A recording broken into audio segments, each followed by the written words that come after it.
despite the preemptive pardon on Dr. Anthony Fauci, should DC just plow forward, like Department of Justice? Should they just pursue a case against this guy? Either perjury, just the outright lies, or maybe folks in Congress. He obviously lied to them as well. Should they just plow forward and just prosecute this guy? Challenge this preemptive pardon, which, by the way, that was an auto pen pardon, was it not? Didn't it come out sometime after Joe Biden left office, and we finally sent in the cleaners and clean up all the stains that he left there, brown stains on all the seats he was sitting on? Didn't what? Well, the diapers, sometimes diapers leak, in his advanced age. Wasn't Hunter Biden, his son, the only one who received an actual signature on the pardon that Joe Biden put forth to make sure that Junior didn't wind up in the who's gal and someone's girlfriend? I think it was Hunter Biden, right? They said it was only Hunter Biden that got a real signature from Joe Biden. So everything else was auto pen. That's not real. So if the Anthony Fauci pardon was auto pen, what are they, with more reason, move forward and prosecute this SOB. Bring out all the lies, but either put it in for what he perjured himself in front of lawmakers. He can be prosecuted for that, and bring cases against him for all the lies, hiding evidence. It was the lab that was the source of this Wuhan virus. It was China that was the source of this Wuhan virus. It was a lab. He lied about it.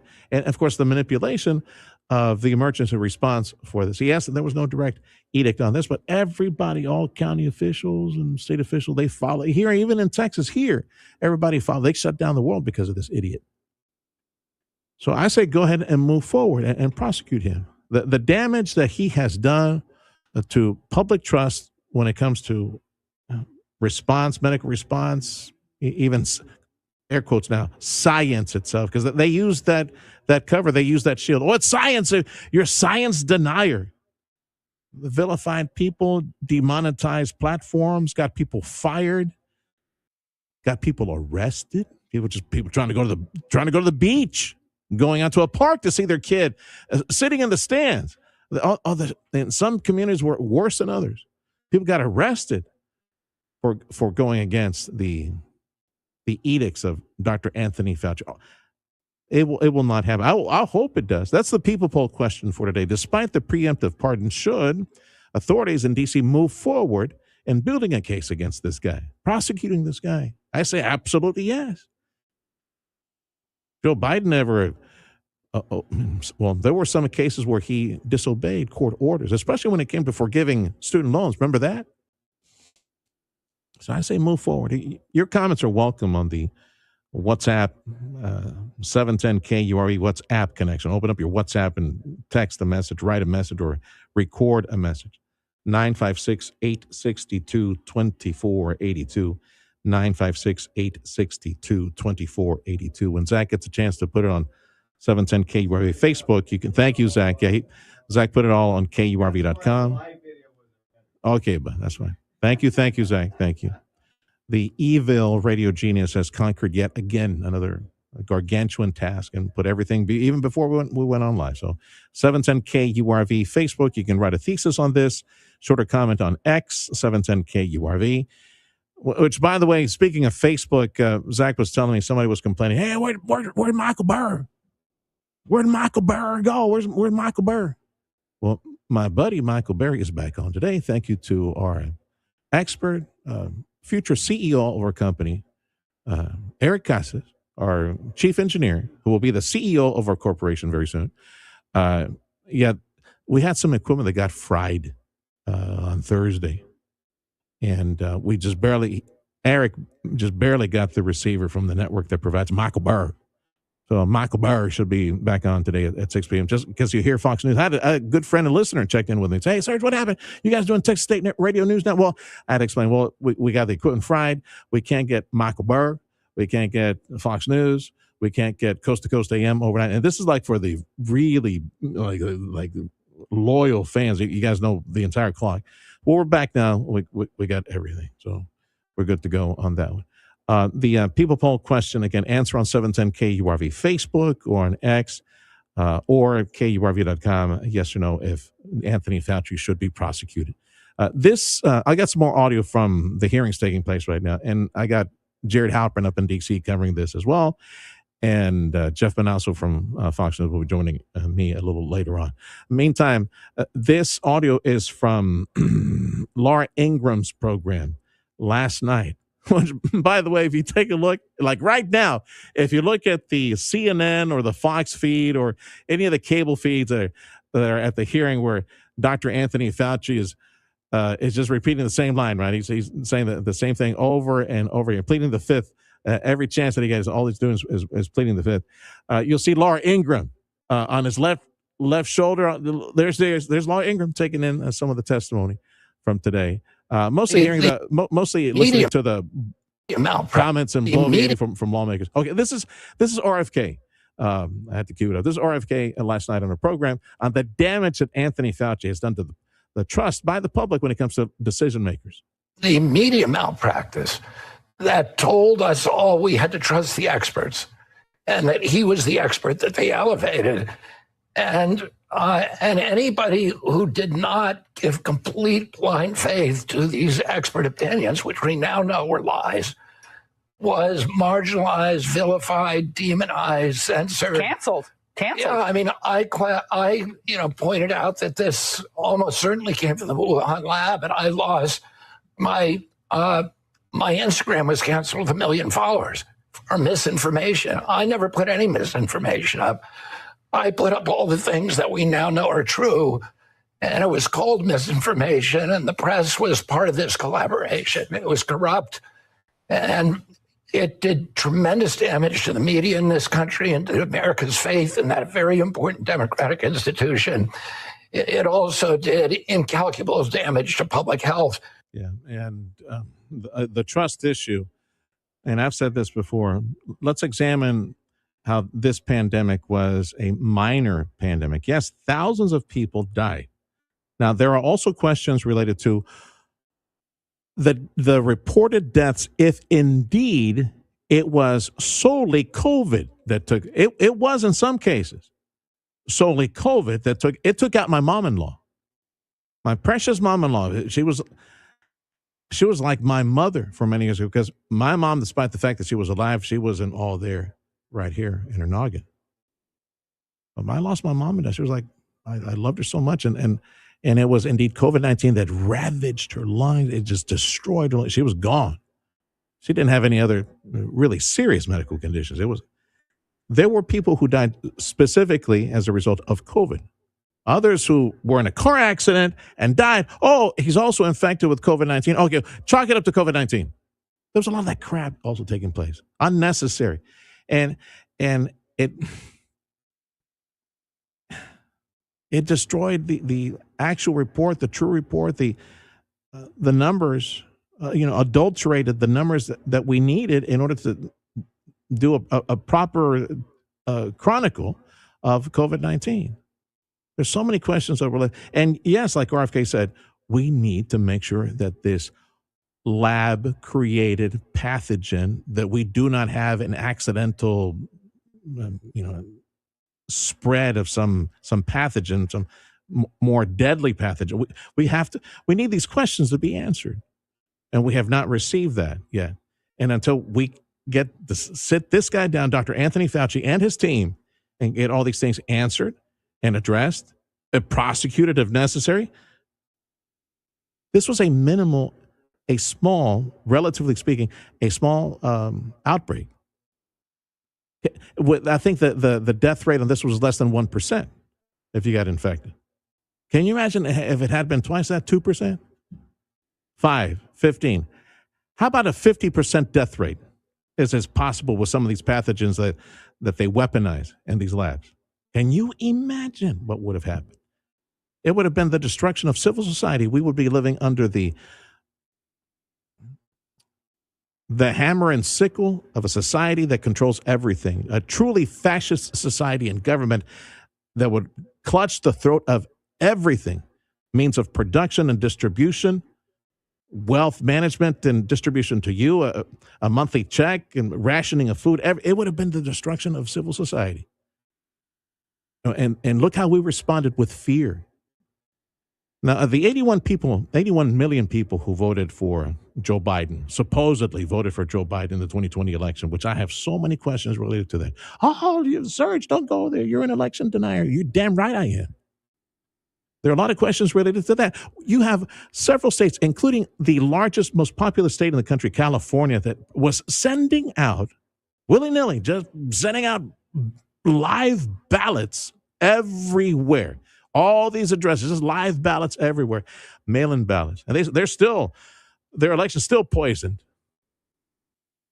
by all these mail-in ballots in California. These are the leftists who want to control society, that want to bring in boxes and boxes and boxes of questionable ballots. That's California. So yeah, 81 million people. Seriously, it was 67 million people who voted for Barack Obama in a second go round. I think Donald Trump in 2016 got 70 some odd million people. Joe Biden got 81. No, senor. That's a lot of mail-in ballots in California. A lot of, I suspect either Michigan or New York. That's millions of votes. They spread live ballots everywhere. Even the elections were affected by this. Look how people surrendered to fear. Yes, I did lose friends. You probably lost some friends. People in arguments, and people. Oh, I'm not going to work. The management policies here are. I can't have my child or have my wife infected with this. I'm not going to work. People, they lost all common sense. They lost all reasoning as a result of this. And I don't think we've done the proper postmortem on COVID to prevent the destruction of civil society. COVID was a minor pandemic. We get an even stronger pandemic next time, everything will crumble in free society. That's my opinion. Time is 9:22. The Sergio Show on News Talk 710 KURV. This hour of the program is service of Chamberlain Roofing and Waterproofing, ChamberlainLTD.com.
Time is 9:24. The Sergio Show on News Talk 710 KURV. Also on, I think, social media. Zach is putting us online at Which one was it, Zach? Was it YouTube and Facebook? X, I think, is a yeah. X is there's some hiccups on X. So we're on YouTube and Facebook Live as well. You're welcome to comment on today's People Poll question. Despite the preemptive pardon on Dr. Anthony Fauci from Joe Biden, which, by the way, I'm still convinced it was an auto pen pardon, not a real signature. I think there was plenty of reports that said that it was his son, Hunter Biden, who got a real signature just to make sure they stuck the landing on that one. So if it was an auto pen, oh, Zach is pointing to one of the cable TVs up here. Oh, the hearings are on the cables. It's John Fetterman. He decided to dress up for the hearing today. John Fetterman is digging into, well, he's got his opening statement. He's digging into Dr. Anthony Fauci right now on the hearings. The People Poll question today, despite the preemptive pardon by President Joe Biden, in D.C., should they move forward and just prosecute Fauci? Let's go. Let's get testimony. Let's put everything on the record. Let's get this dude to cough up, fess up, provide the information on all the funding that he got, this Wuhan lab. Let's try to prevent another leak by this irresponsible work funded by taxpayers, the taxpayer money funneled in order to weaponize pathogens. Let's try to prevent that. How about you move forward and prosecute him anyway? Start with the whole, what was it, the auto pen argument. Some of the, all we're getting from Anthony Fauci is the fifth. He's pleading the fifth over and over. Again, John Fetterman digging into him right now. At the beginning, what I suppose what's useful is the opening remarks from people like Rand Paul. These are some of the remarks from Rand Paul as he opened up the hearing today, as Anthony Fauci was brought before the Senate to answer questions on these diaries, which, by the way, I was thinking the same thing. Where the diaries come from? Because Zach was asking who revealed the diaries? Like, these diaries come from? I'm thinking maybe they were part of some paperwork or testimony that he had to submit to lawmakers sometime back. Because you hear the story that this was Anthony Fauci's diary. So what's the first thing that comes to mind? Little girls. Like a teenage girl, he has this thing under his bed. Does Yeah. break into his house and look under his bed with his diary? And they'll have it? Dear diary. Yeah, interesting. Social media is doing its thing. They got pictures of Dr. Fauci on his daybed with plush animals around him, and like a little girl writing into it, Dear Diary. Here's Rand Paul, and what is useful in all this, it would be from John Fetterman to Rand Paul, other people, and what they have to say.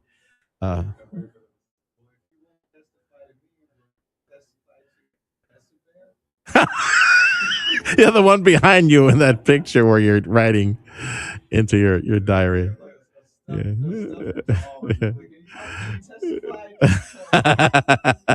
What was it? The little the hand puppet thing that you had. Yeah. All right. Jared's checking in from DC. Let's go to him real quick. Jared Halpern for Fox News up in the nation's capital. Okay, so I know there was something else I was going to bring you on to talk about today. Yeah, there's okay. The Anthony Fauci hearing, we got Fauci pleading the fifth over and over.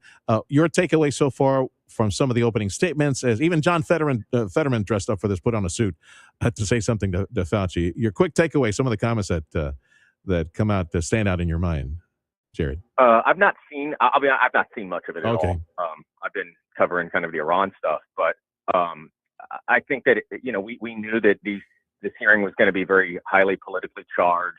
Both sides kind of accusing the others of creating a circus environment. So certainly probably not a hearing that's going to bring up a lot of new information. I guess the question is what happens next. I think Rand Paul, the chairman of the committee, suggested that there would be consequences for not answering questions, for not testifying. Obviously, that would have to be challenged kind of at the federal court level. So I guess we'll see kind of what the next steps are, but this certainly is not going to be a hearing that's going to elicit any new information. The people that went to this hearing, I could swear I just saw Laura Ingraham stand up with a whole bunch of other people. Uh, why is Laura Ingraham, your colleague there at Fox? Why is she in that room today? I didn't know she was there. Like I said, I haven't really been covering this hearing. I don't know a lot about it, to be honest with you, sir. All right. No, yeah. No, actually, it wasn't even on the list. It's just Trump news of the day. Donald Trump going into the hearing today. What did he say anything in particular related to Dr. Fauci, or maybe I don't know? Like the poll question for us today is they should prosecute him, yes or no, despite the auto pen preemptive pardon that he probably received from Joe Biden. So on the Iran thing, the Iran conflict, still another day of peace, or are they firing at each other again? I heard that there was Iran lobbed some missiles toward President the Trump U.S. this morning did a quick phone interview with Trey Yingst and suggested that there was going to be a big response from the U.S. Used some expletives to kind of describe his response to what we saw overnight, a ballistic missile attack from Iran targeting American troops in Jordan. The president says that within minutes, U.S. forces were able to take down those incoming threats, but that it was a surprise attack, obviously coming at a time where there had been kind of a temporary pause on this back and forth. The president had suggested that new talks have been happening. He had felt optimistic about it. And so the president now suggesting that there will be a pretty big response, reprisal attack here from the U.S. Also notable overnight that the United States joined Saudi Arabia in strikes against Iran-linked militias in Iraq. This again shows not necessarily a widening conflict, but that the United States is taking a more fulsome action here against these proxy groups, these Iranian proxies that are now joining the fight. We've obviously seen attacks from the Houthis. Now you're seeing the U.S. in conjunction with Saudi Arabia, who has been fighting the Houthis, take on some of these proxies, some of these militia groups in Iraq. That could trigger a response from the Iraqi government. The U.S. says that this was done in coordination with the Iraqis, but the Iraqis this morning put out a statement kind of reaffirming their sovereignty and suggesting that any action inside Iraq needs to be happening by the Iraqis.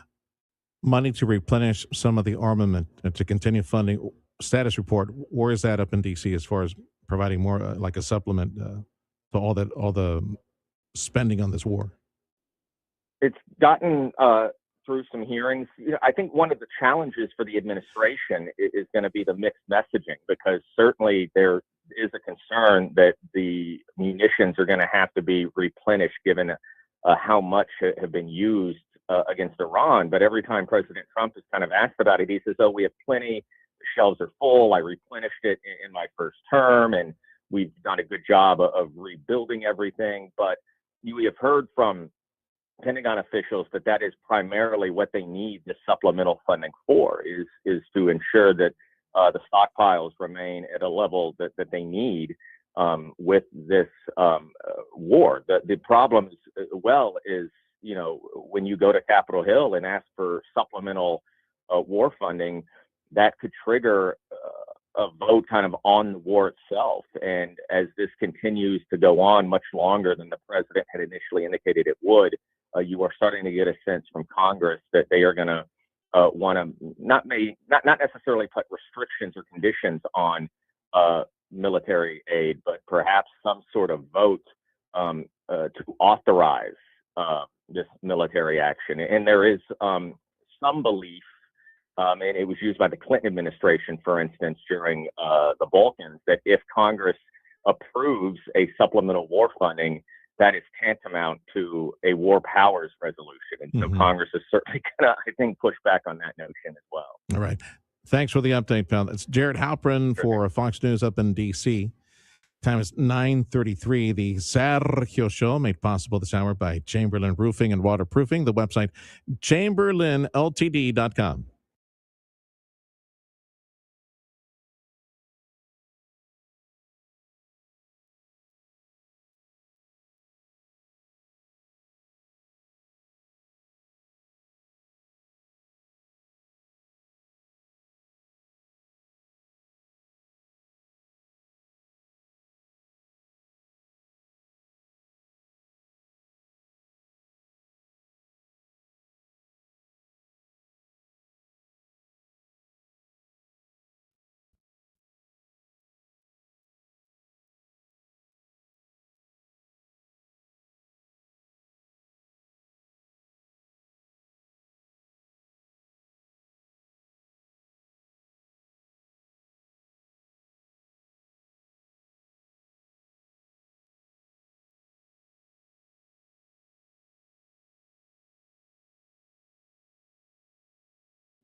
It's in the name.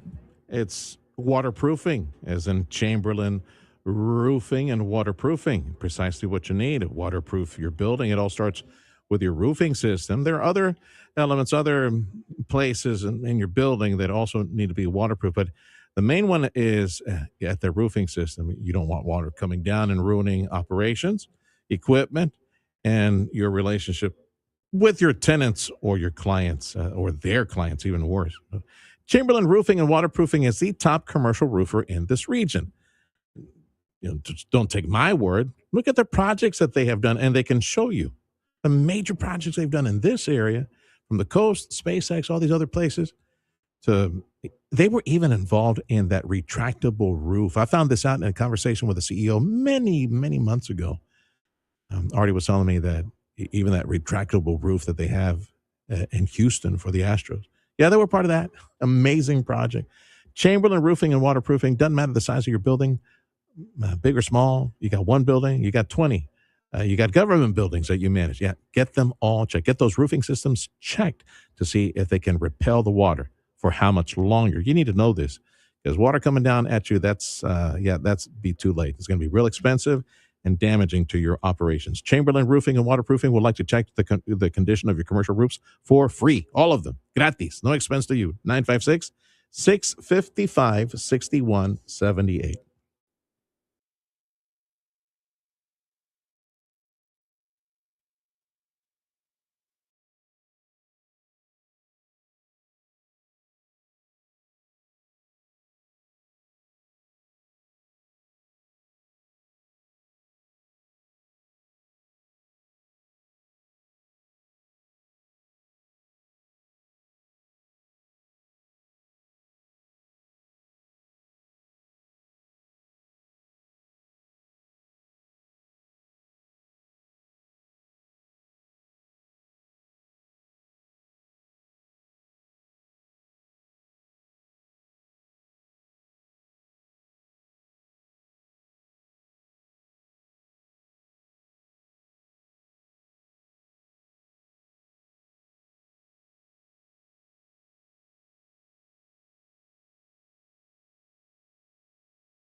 I guess they would all kill us, right?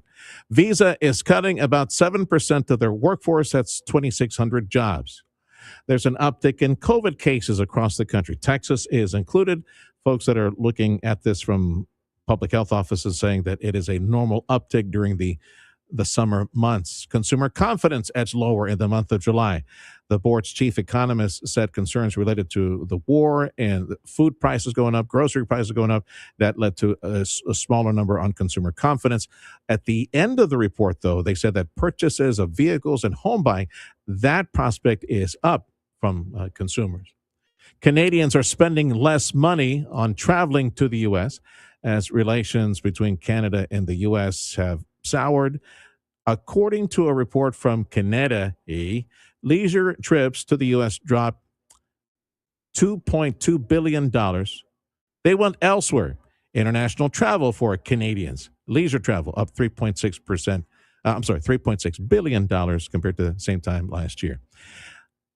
A new study finding that most foods made for toddlers are highly processed. Researchers at the University of Texas at Austin looked at over 2,700 toddler food products, including fruit pouches, oat bars, and snack puffs. The study found 81% of those products were ultra processed, and nearly half, about 49%, did not meet at least one World Health Organization nutrition guideline for children ages 6 to 36 months. The findings come as the U.S. Food and Drug Administration considers new rules for nutrition labels on food packaging and for marketing foods to kids. I'm Monica Nelson. There's a new study from CompareInternet.com finding that where you live still plays a major role when it comes to internet access. The report names Alaska, New Mexico, Idaho, Montana, and Wyoming as the nation's worst connected states, calling them America's biggest internet deserts.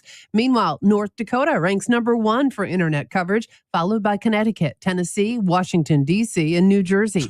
Nationwide, nearly all urban residents have access to high-speed internet, but many rural communities continue to lag behind. I'm Monica Nelson. Washington, D.C. is one of the better connected internet cities. Bull crap. Man, I was hanging on by the skin of my teeth trying to do that broadcast from D.C. because of the crappy internet connection in downtown Washington, D.C. My chief engineer said, who lived in D.C., said, well, that's because they highly regulate the access to high-speed internet in the nation's capital. That's what he said. That was Steve. Steve who told me that they all these hotels and businesses, they dispense it sparingly. Okay, either way, I'm glad we got the show out of the way when we were up in the nation's capital. Time is 9:44. Let's go to Chicago and my friend Jeff Manasso. He's been sitting in front of the boob tube watching these hearings up in D.C. on Anthony Fauci pleading the fifth to everything. Your takeaway so far, some of the interesting questions or opening statements that you heard so far from the senators. Yeah, I mean, I think it's what we expected. We expected Homeland Security Committee Chair Rand Paul to once again grill Fauci. He says over the truth of the origin of the COVID-19 pandemic. I thought what was interesting is the journal that we're hearing about, in which Fauci, the subpoenaed journal, his private journal, essentially his diary that was released. We're hearing more about it, in which Fauci admits that the COVID-19 pandemic didn't come from the wet market, as he has said over and over and over and over again. As Paul says, it came from the lab, which NIH funded through Dr. Fauci. So we're learning more about that. We're learning more about how he enjoyed his celebrity as a quote unquote America's doctor during the pandemic. Julia Roberts apparently had a thing for him, and so that's kind of those kind of details, kind of interesting, but at the same time, you know, if you look at this through the lens of your nonpartisan American, you're expecting answers, because you don't forget what we went through and how this companies all over the country, all over the world, how the world was crippled. You know, it was the lockdowns, it was the loss of life, it was the mass unemployment, it was the price of everything that doubled during COVID. Those prices have never come down. The isolation, the arrests here in Chicago for people daring to leave their apartments to step foot on the sidewalk or the beach. being accosted at a Walmart store for one nostril showing through your mask. It was crazy, and so people generally, if you push politics, get a lot of this was politics today as well. And before Anthony Fauci pled the fifth, both sides, but if you push that out of the way, get politics out of it, and the Americans that were affected by it, the long goodbyes of dying parents through Zoom or from the other side of the glass at a nursing home or a hospital. We were there. 6 feet apart, school lockdowns, all that stuff. Yeah. You know, many Americans still have questions, and so I thought it was interesting to plead the fifth, but perhaps it was a smart thing for him to do because, as you know, he was pardoned preemptively by the Biden administration. I'm sorry, by an auto pen, Jeff. Pardoned by an auto pen. He was pardoned by an auto pen. Yeah, it could be. Yeah, it was Hunter that got the real signature on that one. Hey, let me ask you something, Jeff. Jeff Manasso for Fox News. He's been watching the hearings this morning with Dr. Anthony Fauci. Okay, this journal. Now, the Senate committee, they subpoenaed the journal. But what they assumed that he was like any other doctor and most professionals who pour their mind in daily activity for the sake of writing books in the future. They just assumed that he had one, or somebody said, "Oh, he's been running a diary, a journal. We need subpoena, and we need to start reading this thing." How did this happen? How did they get this journal and find out that he did have a journal and poured into it? Mm-hmm. Yeah, I don't know. I have no idea. I'm sure there's an answer out there for you. I don't have it. Okay. But maybe perhaps they caught wind of it based on somebody who knew Fauci, who knows he writes his stuff in his journal, and who knows? But the fact of the matter is they have it, and it's his private thoughts during the COVID pandemic. But he's previously testified that all the decisions that he made were based on the best scientific evidence that they had at the time. And he's standing firm on that. He also accuses Rand Paul of trying to get him today, essentially a perjury trap, because that's what he faced. The legal challenges that he faced today really were if he were to lie. Then they could get him. The DOJ could file charges against him. They could open up an investigation through an inspector general, something. And so he's pleading the fifth. And so we're not going to get anything more out of Anthony Fauci.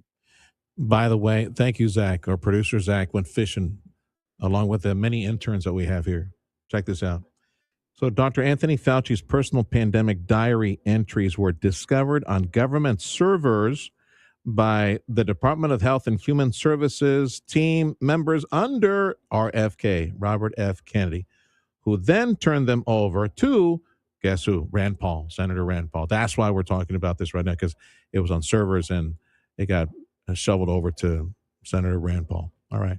Thank you very much, Zach, yes, sir. and ChatGPT. Absolutely. Yeah, there we go. That's the interns. Don't forget the interns. The many interns. And the end users. Yeah, the interns. Yeah. Oh, I see. Thank you for the correction. Zach. Have a great day, Jeff. Thanks again for the report. Too, brother. That's Jeff Manasso for Fox News. Time is 9:50. This is the Sergio Show on News Talk 710 KQRV.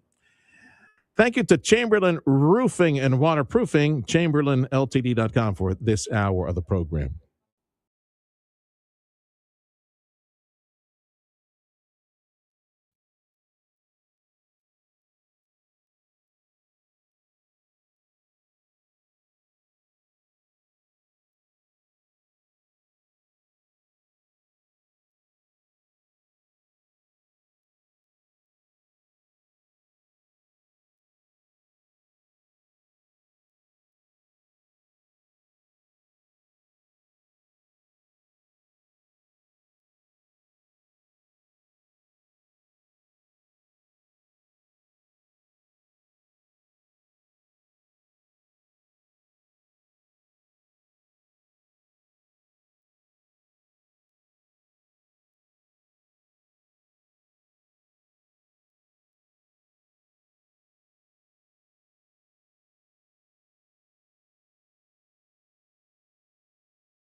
Time is 9:52. The Sergio Show on News Talk 710 KURV. Lower the musiquita a little bit, Zach, please. Just a little bit.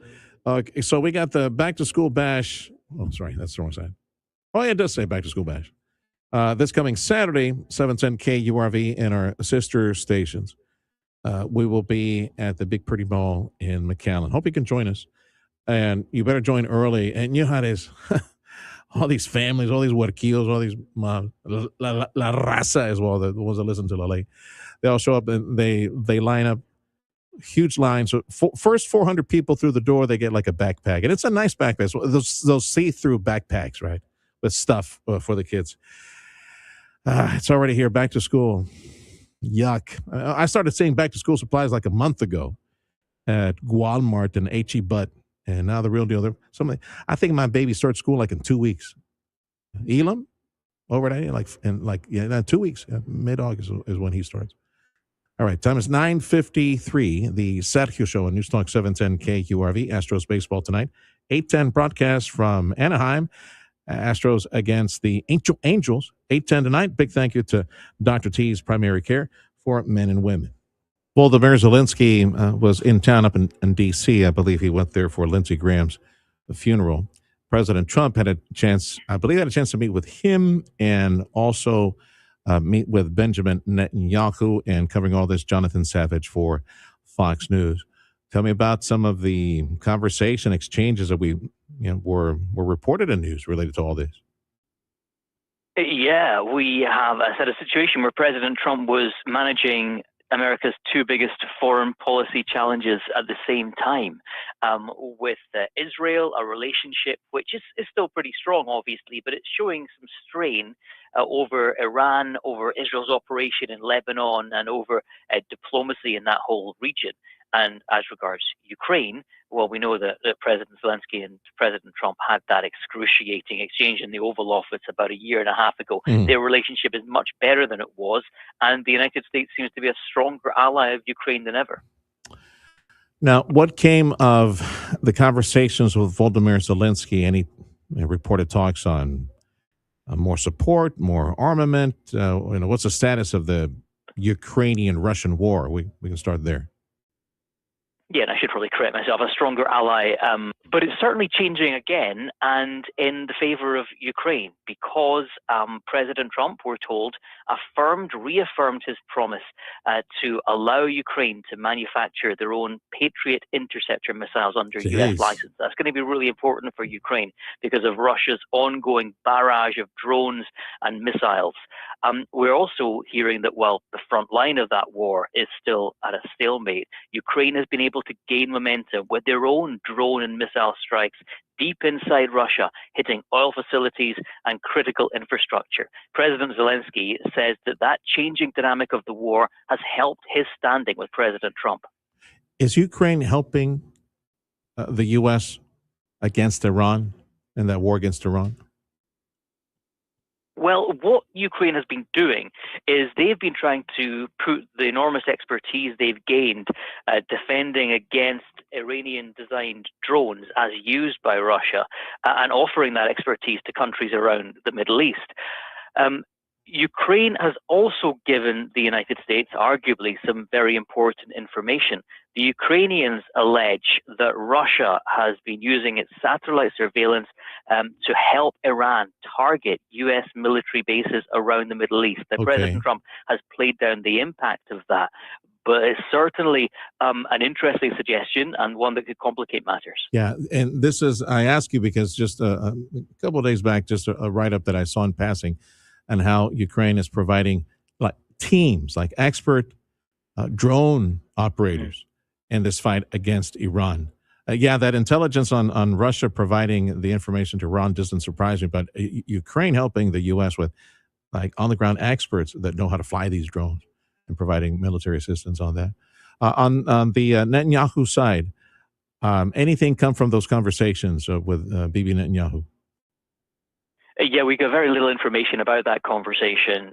Benjamin Netanyahu described it as one of the best I've had with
for some time, and it's on full display right now.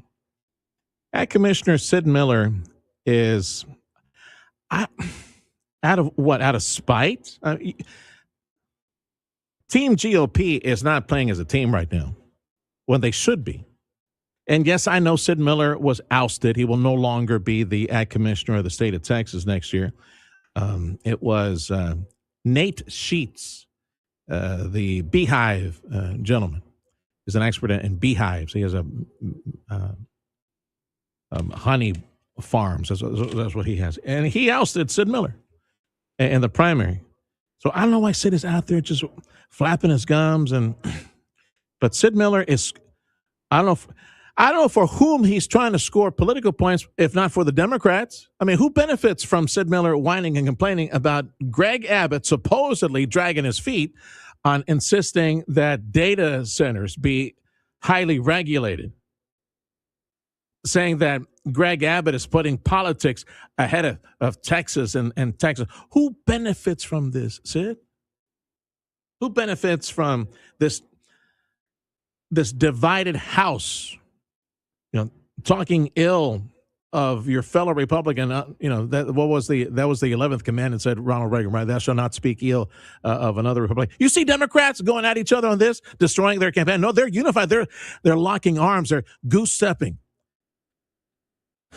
to try to win Texas, anything in Texas, any high office in Texas. So you got Sid Miller out there talking smack about Greg Abbott, putting politics ahead of Texans.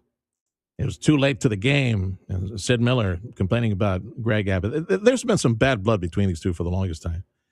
And it's in full display at the worst time possible, less than 100 days before the election. I do not believe that Greg Abbott is in danger of losing to Gina Hinojosa. I do not believe that. But in politics, anything can happen. Anything can happen. We might as well be a century away from the election, being less than 100 days away from the election. It all comes down to the very, very end, and anything can happen in politics. Anything can happen in news. To suppress the vote, conservatives stay home. They don't want to vote. Or I know the Democrats they're all excited, all ginned up. Man, they're trying to encourage each other online to get their butts out there and vote everybody out. Vote Greg Abbott out. Vote everybody out. Vote for Frico, Talarico, Telosico to get him in there as well. Bobby Pulido was given cover for the crazy lefties. Bobby's out there, persinándose. He's doing the sign of the cross. Oh, no, I'm middle of the road. And Bobby, you're welcome on the show, by the way. I missed your call a couple of days back. I called you back, dude. You're welcome to come on the show and talk. No, I don't want to do your podcast. You come over here and talk with me on the radio, live. We'll do podcasts here on the radio. And come and talk to me, Bobby Pulido. You're more than welcome. And let's talk about the people you're giving cover to. This is not your granddaddies. This is not your dads. Democrat Party. Están locos. You're on the wrong side, Vato. This is gender transition for children? Really? All these shots to suppress their hormones? Really? You advocate? See, all this crazy stuff doesn't come from the Republicans. It doesn't come from Donald Trump. All these girls that are having to fight boys in their own sports, boys that are pretending to be girls in sports. That doesn't come from Republicans. Vato, you're on the wrong side. Now, you can talk about war. Let's talk about war. Let's talk about Iran. Let's talk about this war that started in 1979 and about a president who's doing something about it. Yes, I do not like new wars. It's not a new war. Órale, vente, Bobby. Let's talk. Anything could happen in an election year.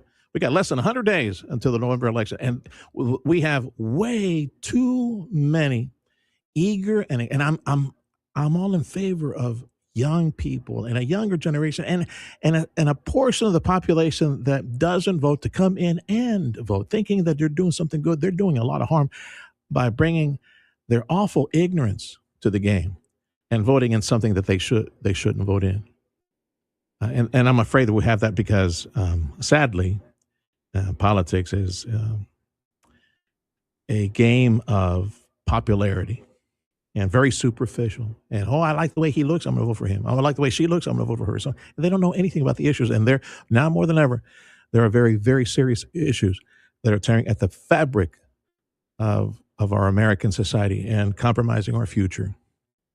So that's we're far, far away. But yeah, Sid Miller is just Sid. Go take your Jesus shot and just be done with it, brother. Thank you. Be a good commissioner. Help us with the criticize DC if you want as much as you want on what is that, the New World Screwworm, and maybe how we should do things different. But don't be giving your political enemy any cover, any help.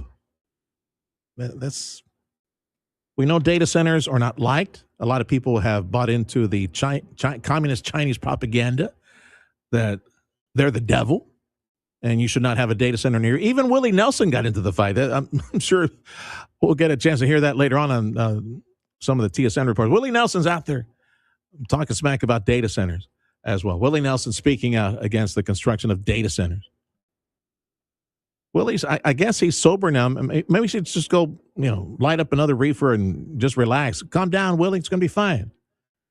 The state of Texas, we will regulate because no one else wants them. Everybody else bought into the Chi-Com propaganda that data centers are the devil. New York shut them down for at least a year. Other communities are shutting them down. They're coming to Texas. And in Texas, yes, we have already said, buy your own water, recycle your own water, and generate your own power. That's the way to do it. And they can afford it, and they will if they want to be in Texas. They already shut down one operation that refused to do that. Time is 10:23. The Sergio Show on Newstalk 710 KURV. This hour of the program is service of South Texas Buick GMC. Big thank you as well to Lone Star National Bank.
Time is 10:26. The Sergio Show on Newstalk 710 KURV.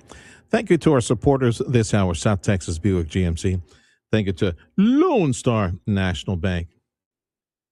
Delia checked in, my wife checked in and said, hey, don't forget, this whole Fauci thing and the response to COVID-19, the shutdown, this narcissist, one thing that has been revealed in his journals, right, that were part of government data that eventually RFK sent over to Rand Paul. They're talking about his diary, his journal right now, is sadly how pathetic it is to see some of these writings and how enamored he was with himself. This narcissist Fauci, he loved being called America's doctor. All the attention that he was being given, he just developed a huge head, couldn't walk through the door.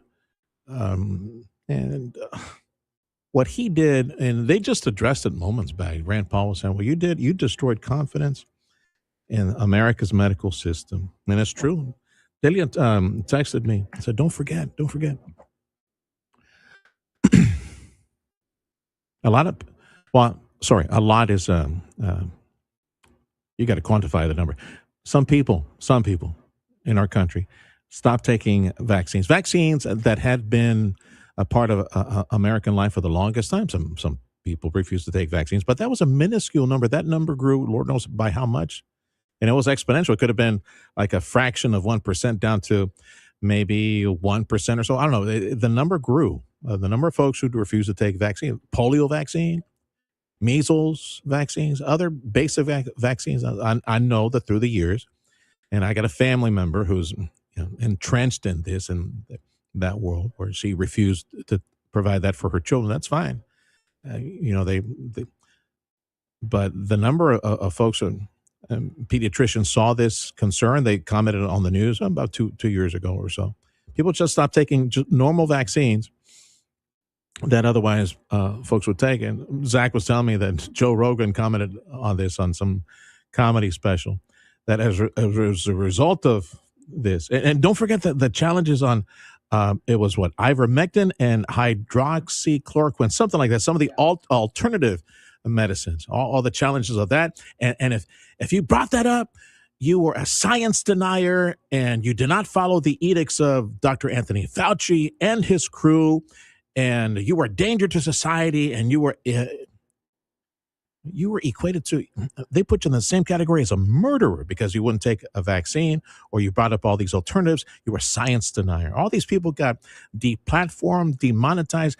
Dana was one of them, Dana Lash, among many other conservative writers, just asking questions, Vato. They were just asking questions, and they got kicked off. Thank God for Elon Musk that he bought Twitter. Twitter was one of the worst platforms on this, that outed people, as far as our community, online community, they crucified people.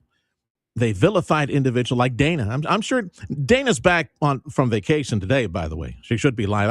I'm expecting Dana to recap some of the attacks that she received as a result. She was deplatformed, demonetized as a result of the pushback. It was what Dr. Fauci said was law, equal to law. What everything Dr. Fauci said was truthful. If you criticized him, you are a science denier, and they relegated you to the sidelines and try to cancel you in every way. People stopped taking vaccines as a result of this. I was mentioning Joe Rogan a second back. Now, as a result of this, now that the dust is settling, he said something funny like, and now what did he say about vaccines? He said, now I don't know if the other vaccines are good, all the other vaccines that we took. I'm even becoming, I'm even doubting if we went to the moon, he said. Then he also said something about Michelle Obama that is, pretty popular online that I won't repeat, but I know I think you know where I'm going as far as comments about Michelle, which gender she is. But that's Joe Rogan. He's a comedian.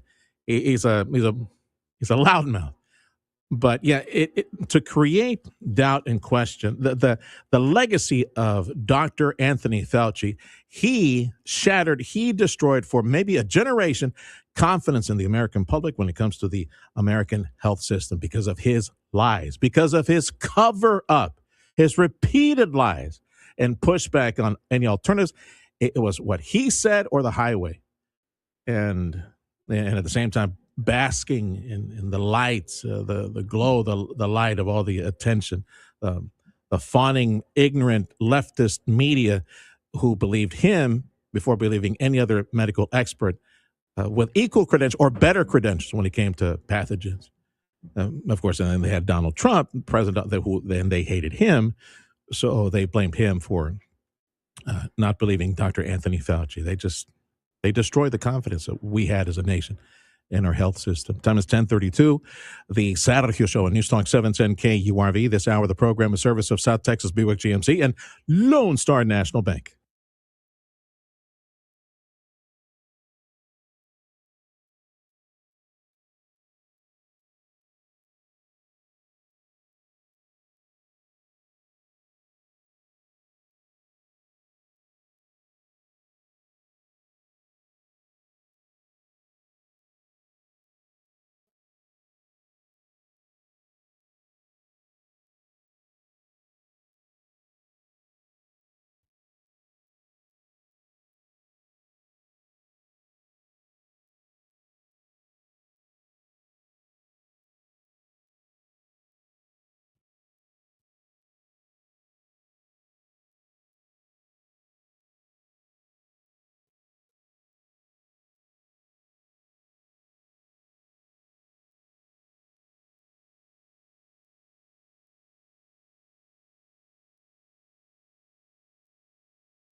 Good news for our friends and family just north of us in Corpus Christi. They were facing a serious water emergency.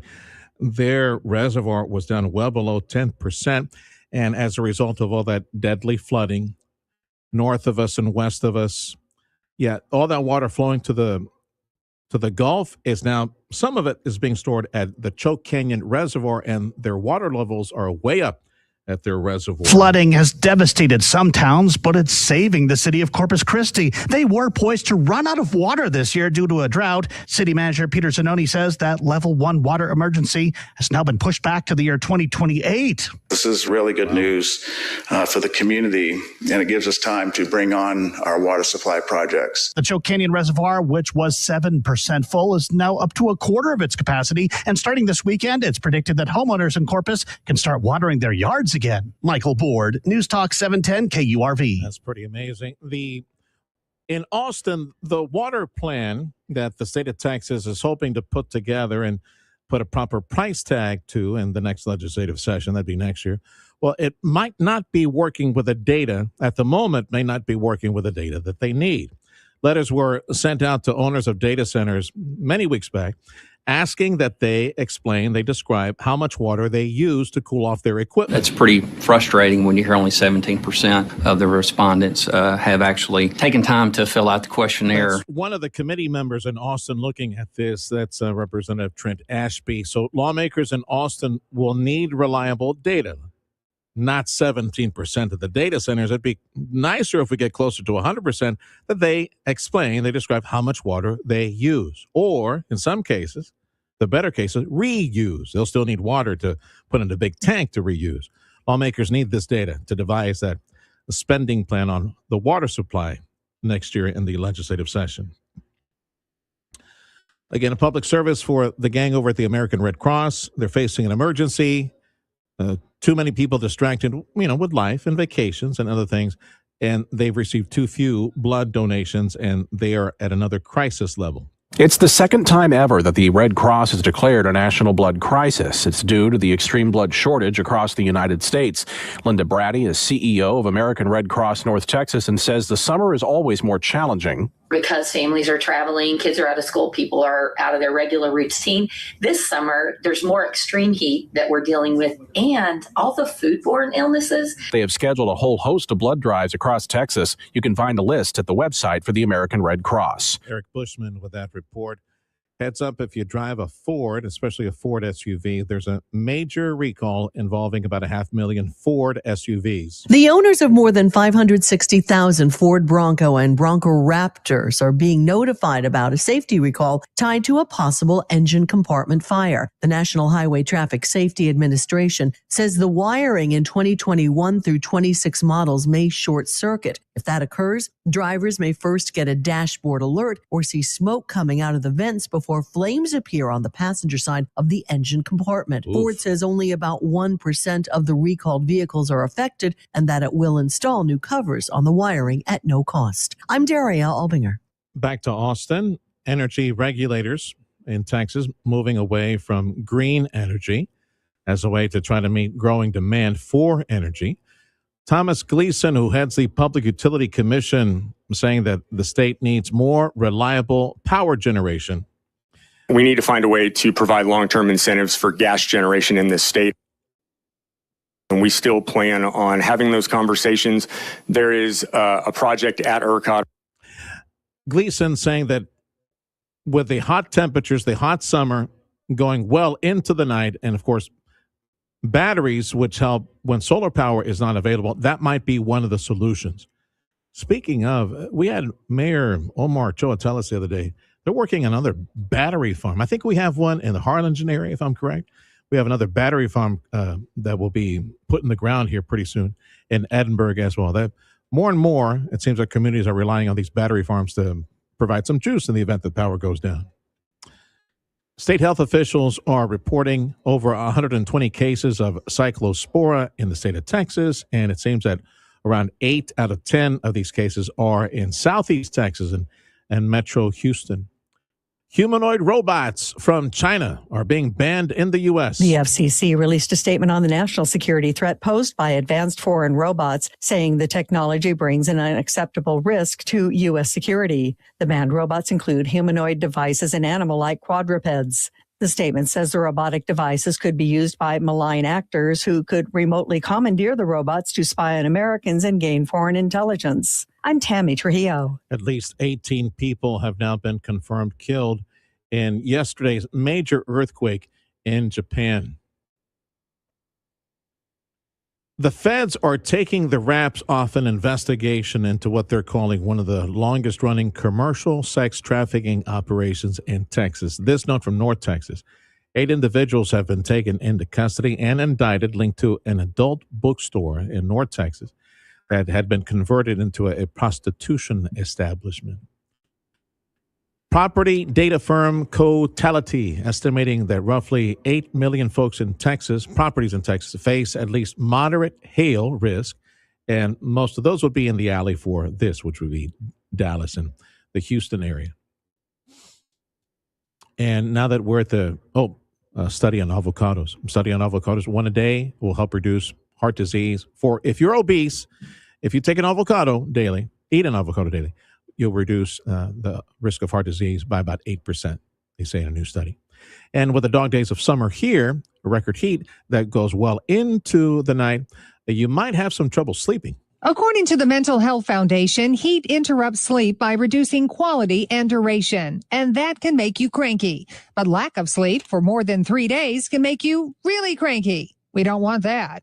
The Sleep Foundation says your bedroom should be between 60 and 67 degrees Fahrenheit because cool air helps you fall asleep faster, stay in deep sleep longer, and improves your mood. And everyone will appreciate that. I'm Bree Tennis. And before we go pay some bills, let me comment on something I saw in the news. This was on our Texas network news pile. So there's a new poll that shows that James Delosico Talarico is supposedly leading Ken Paxton in the race for U.S. Senate in Texas. The thing is that the organization that produced this is the left of center Democrat-leaning Texas Public Opinion Research that is run by a Democrat strategist. So their poll says James Telosico, 45% to 40% over Ken Paxton, which this is similar to another poll that showed James Talarico ahead also of Ken Paxton by a different margin. This one, though, shows that there are still many independents that need to make up their mind. I think it was like a 29% of independents still need to make up their mind of where they're going to vote, Ken Paxton or James Talarico. And I think we haven't even started to explain, well, Republican, Ken Paxton camp, I believe that he hasn't started properly explaining and describing who Talafrico is. There's a reason they call him Talafrico, and I think Ken Paxton needs to do a better job of getting that message out, like now. What you waiting for, Ken? It's already August, muchacho. You got August, September, and by that time, the numbers start gelling really quick. Once you get into October, people, especially these independents, 29% of them, they need to know why they call him Talafrico. You need to do that, Ken. Get on it, muchacho. Let's go. The People Poll question for today. Despite the preemptive pardon on Dr. Anthony Fauci, America's doctor, despite the preemptive pardon, should the DOJ, someone in Washington that still plow forward and indict this guy? Investigate and indict this guy. Get it out there. Challenge that preemptive pen pardon, by the way, the auto pen pardon. That was probably one of those because we know, right? We know if you paid attention to the news that it was Hunter Biden, Joe Biden's son, who got the real signature on his part. Everything else might have been an auto pen. So you can say your piece. Join us at 710 KURV, the WhatsApp connection, 956-862-2482,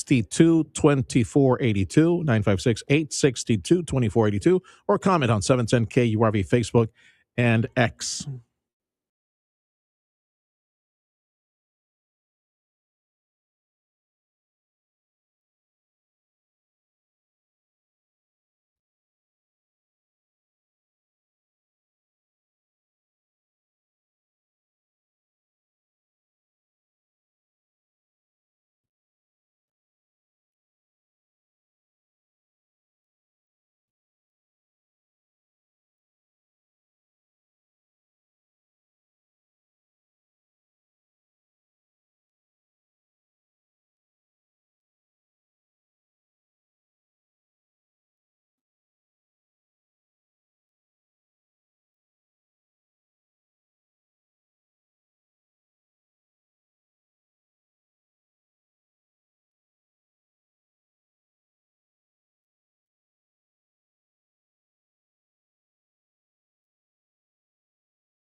From South Texas College, we welcome back to our studio Dr. Rodney Rodriguez. Hello, good morning. Well, he's vice president over South Texas College, and we got a long list of items to review. Let's start with the gala that you have coming up in October. It will be here before you know it. This will be the proper time for folks who are interested in supporting the foundation. Okay, let's talk about the foundation, the purpose, the wonderful effort that they make. So let's talk about that and how folks can help with Absolutely. So South Texas College Foundation, our mission is to support our students with educational opportunities. And by doing so, we provide scholarships, not only for tuition and fees, but also for emergency situations that may occur. So that doesn't deter them from getting their educational degree or certification. But our gala, this is going to be the premier event of the year. That's what we call it. The South Texas College Foundation Gala will be at the Mission Event Center on October 15th. And we would love to really recognize and thank our title sponsor, which has been since the inception, South Texas Health Systems. They will be our title sponsor, but along with a list of incredible organizations and companies here in McAllen that have really supported this event, and we're very grateful to them. But there's still opportunities for sponsorship, and they just need to contact us. Onboarding folks who can donate, pick up tables, or maybe donate materials for auctions and things like that. Silent auction or sponsorships. Maybe flesh out just a little bit more on the foundation and what they provide to the students, whether it's a laptop computer or I don't know, transportation, whatever's necessary to make sure that they get their sheepskin. Make sure that they get their degree. Absolutely. So through the foundation, we've been able to create the Valley Promise, JAG Reconnect, which the college has also supported through institutional funding and matching those dollars with the foundation funding, which has been incredible. Our partners at the Real South Texas Education Foundation and Region 1 have been instrumental in having us succeed in these initiatives, not only to create opportunities for our students, but also our adult learners that want to come back and upskill, remarket their experience and education in the areas of HVAC, electrician, plumbing, you name it. That's what we're supporting at this time. And these skill sets that are like in super high demand right now. Super high demand. Considering what's happening. And our folks at Workforce Solutions, also, we've been partnering with them for some grant funding opportunities. We'll talk a little bit about that.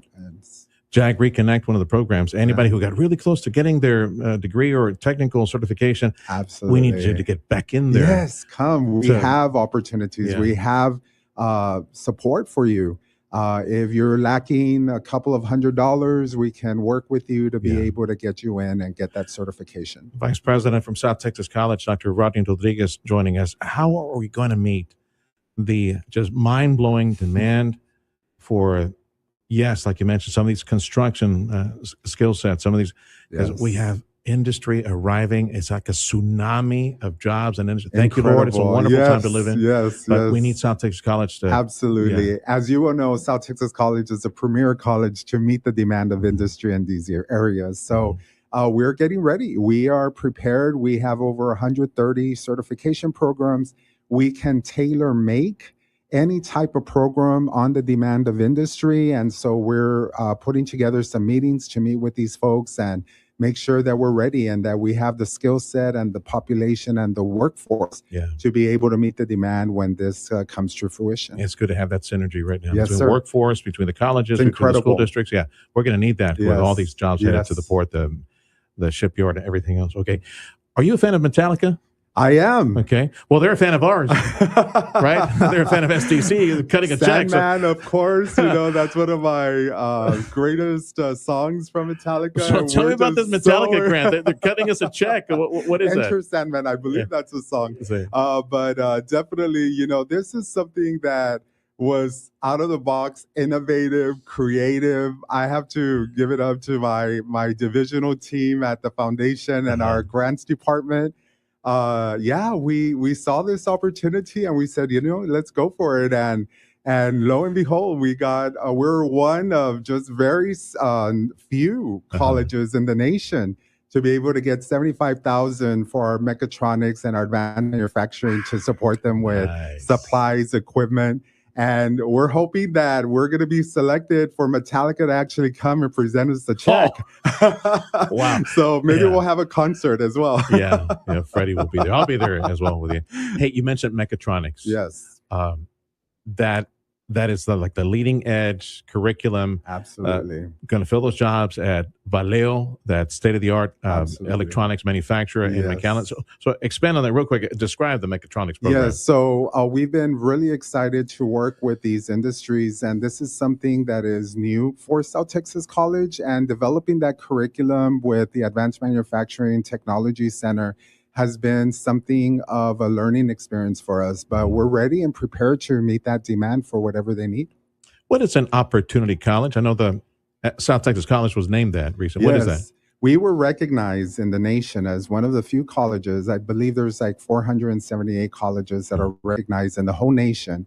That goes far and beyond the call of providing educational opportunities for our students. And when we say that, we mean that we don't only offer these certification programs, but we look at the holistic opportunity of the student to be able to gain an educational credential or degree. And that means looking at the individual situation of students, having a campus of caring, having individuals that can train for resume writing, for interview skills, for clothing if they need it, for interviews, for food, for anything and anything under the sun, that we can make sure that our students succeed. And we were named as one of those opportunity More colleges. than likely as a result of the foundation's effort to bridge. And our president, Ricardo Solis, who is the visionary and the leader of our college and our board, who has been instrumental in supporting these initiatives. So we're very grateful. Dr. Rodney Rodriguez, Vice President, South Texas College. What's the census at the college? Right Everything. Now, What is it? How many? 30,000? We have 30,000, a little shy of 30,000. But when you bring in the certification and those industry recognized certificate programs, we're well over 60,000. I mean, that's another professional credit students that come to the college that aren't academic or dual credit that we have through our continuing education department. Which begs the question, because of the explosive growth of the Valley economy and tens of thousands of jobs that are on the way, it's confirmed, the shipyard and LNG, high tech over here in McAllen, everything else taking place. Everything. So do we have room to grow? Do we have, or do we need more brick and mortar? You're going to expand? No, we have 6 campuses all the way from Westeglow to Rio Grande City. We're just finishing up our continuing education new building on the corner of Ware and Pecan. That is close to our campus.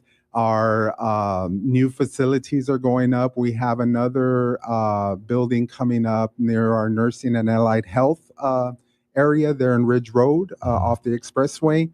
So we're growing, and we're making sure that we meet that demand and that we have the facilities to be able to have our students housed and make sure that they get that education. I get a feeling we're going to need a lot more welding bays. And our technology campus is well equipped, and we're very fortunate again to the funding that we've received, not only through the state, but our college through institutional funds that have supported and created these new programs. Well, the past few weeks, I saw a little headline that South Texas College has a new partnership with Sam Houston State University. Sam Houston State with our criminal justice opportunities. We have partnered with them to be able to provide an articulation agreement, to be able to have our students, if they're interested in criminal justice or maybe the legal profession, that we have that opportunity for them, just like we do with Texas A&M. Here locally, McAllen, with our JAGI program, with the engineering program. There's just an array of opportunities, and that's why we are the Opportunity College here in the Valley. A Jaggy is a maroon-colored Jaguar. That's what it is, maroon spots on that one. Expand a bit more on the engineering opportunity. Mom and Dad, pay attention to this. We can't say this enough. There is a path to Texas A&M for your children to study engineering, and we desperately will need Valley-trained engineers for all industry coming to the Absolutely. Valley in the near future. So describe that. Absolutely. engineering program. Day one, when our students come to South Texas College in collaboration with Texas A&M for the engineering program, they are not only a Jaggy or a Jaguar, but they're also an Aggie because they get transcripted. The same courses that are happening here, they're going to get that credit when they transfer to Texas A&M. So this is, I mean, the cost is very much lower than they would pay if they would actually go to Texas A&M. So they have 2 years to be able to get those credits, and then once they do, they're transcripted and they're able to transfer as a junior to Texas A&M to get that engineering degree. Yeah, we cannot graduate enough engineers. We need them. Yeah, we the way need the them. Valley. And we have such talented kids here in the Valley, and we're so proud to partner with our school districts, our Region 1 and the Possible Dream, and everyone that has been supporting this initiative, and our friends there at Texas A&M are incredible. So tell me real quick, AI efforts at South Texas College. You know, we are leading this initiative, and colleges from all over the state and nation are coming to look at our curriculum to see what we're doing with artificial intelligence and how we're integrating it in the college with our faculty, with our students, and also with our staff. And so this is an incredible opportunity, and we see a bright future with AI in this region. Keep a short leash on that AI stuff.